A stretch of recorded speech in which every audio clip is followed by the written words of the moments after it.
এই বাজেটটি অর্থমন্ত্রী তৈরি করেছে এমনভাবে যে একটা স্থবির একটা অর্থনীতিকে চাঙ্গা করার জন্য উনি করেছেন।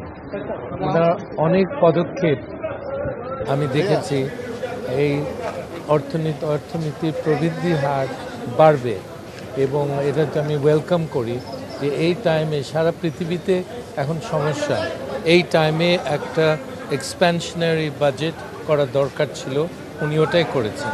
জনআকাঙ্ক্ষা পূরণ হবে কি? আমার মনে হয় তাই, কারণ অর্থনীতিতে সবাই বলে উইক, স্থবিরতা আছে, এটা কাটার জন্যে উনি এই বাজেট দিয়েছেন। সো জনগণ খুশি হবে, কিন্তু একদিনে রেজাল্ট পাবেন না। এটা সময় 3 মাস 6 মাস পরে আপনারা বুঝতে পারবেন যে উনি খুব ভালো একটা অর্থনৈতিক একটা বাজেট দিয়েছেন। গত 17 বছরে যেভাবে বেড়েছে, এটা আমি আশ্চর্য হই না যে এখনো একটু বাড়বে। এটা স্বাভাবিক, এটা আশ্চর্য হওয়ার কিছু নাই। 17 বছর ধরে বাড়ছে, কোন বছর কমেছে আমাকে একটু জানাবেন। সো এটা কিছু না, উনি ম্যানেজ করেছেন খুব সুন্দরভাবে।